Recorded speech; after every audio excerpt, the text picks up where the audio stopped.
मैं real express news में संजय साबरन तिवारी आप लोगों का स्वागत करता हूं और आज मैं आप लोगों से चर्चा करूंगा अपना एक शो डूबता हुआ भारत को बचाने के लिए।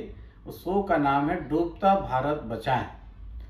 देखिए, 2016 में प्रधानमंत्री नरेंद्र मोदी जी ने एक दिवालिया कोड करके एक बिल पास कराया और दिवालिया कोर्ट बनाया।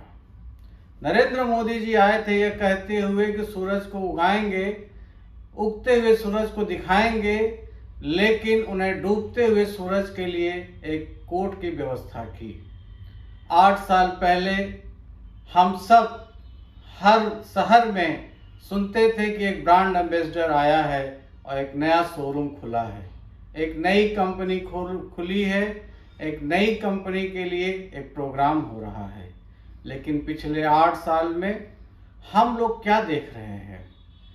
एक शमशान गृह कंपनी और फैक्ट्री के लिए बनाया नरेंद्र मोदी जी ने, जिसका नाम दिया दिवालिया कोर्ट। दिवालिया कोर्ट वह जगह है जहां फैक्ट्री एंड कंपनी का शमशान गृह की तरह क्रिमेशन पूरा किया जाता है।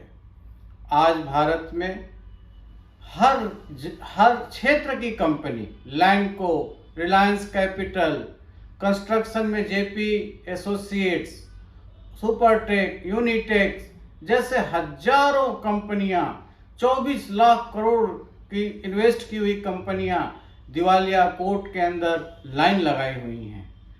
इसका नतीजतन देश में बेरोजगारी बढ़ गया है। और दिवालिया कोर्ट जो शमशान गृह है कंपनी और फैक्ट्री का, वहाँ क्या हो रहा है? वहाँ अंतिम क्रिया करने की व्यवस्था है ही नहीं है। वहाँ उन कंपनियों को कंकाल बनाया जा रहा है। कंकाल बना के उसके जो बचे खुचे जो ज्वेलरी है उसको कौड़ी के भाव किसी गिद्ध रूपी जो कारपोरेट बने हुए हैं उनको दिया जा रहा है। और जो कंकाल और जो वो चलती हुई कंपनी थी उसके बीच की जो घाटा है वो बैंकों को थमा दिया जा रहा है। आपको पता है कि अभी तक 10 लाख करोड़ बैंकों का घाटा हो चुका है। कम से कम इन कंपनियों के वजह से लाखों नौकरियां जा चुकी हैं। कहीं कहीं पे तो चलती हुई कंपनी, प्रॉफिटेबल कंपनी को दिवालिया कोर्ट शमशान गृह में जाना पड़ रहा है, क्योंकि सरकार उसे किसी तरीके से इतना घाटा करा दे रही है अपने नियमों के तहत कि उसे दिवाला निकल जा रहा है। दिवालिया होना आज एक फैशन बन गया है। आप सबको इस डूबती हुई व्यवस्था में जगने के लिए सरकार के खिलाफ खड़ा होना होगा। आज दिवालिया कोर्ट के पास इतना समय नहीं है कि इन शमशान में आई हुई कंपनियों की क्रियाक्रम किया जाए। आप खुद सोचें, कांग्रेस के पीरियड में धीरूभाई अंबानी गुजरात के लोगों की साख बनी।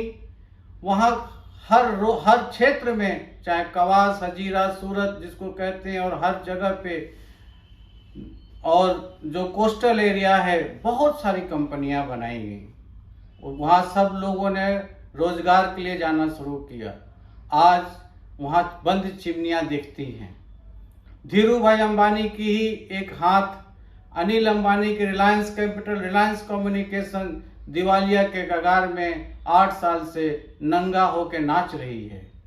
ये कितनी बड़ी शर्म की बात है कि जिस धीरूभाई की साख इतनी थी कि जिस पे हाथ रखते थे वो चलती थी, और आज उनकी ज़्यादातर संपत्ति दिवालिया में खड़ी है। और जो एक हाथ चल भी रहा है वो भारत के हर मोहल्ले की परचून की दुकान की सामान छीन के घरों में पहुंचा के अपनी सर्वाइवल कर रहे हैं। आज रिलायंस मुकेश अंबानी जी की है, उसका मुख्य इनकम क्या है? मुख्य इनकम हमारे मोहल्लों की, हमारे रोजगार देने वालों की दुकानें थी, उसको छीन लिए वो, और जियो के माध्यम से ऑनलाइन सप्लाई बना के दे रहे हैं। अतः मेरे भाई, भारत को बचाइए, डूबते हुए भारत को बचाइए।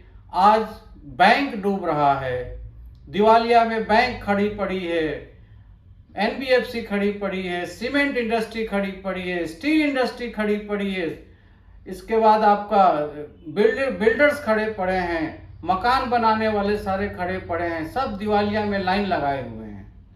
ये कैसा भारत मोदी जी ने हमको दे रहे हैं, ये डुबा रहे हैं भारत को। आप सब लोग खड़े हुए और डूबते भारत को बचाइए। इसी के संग मैं डूबता भारत प्रथम शो को समाप्त करता हूँ। धन्यवाद।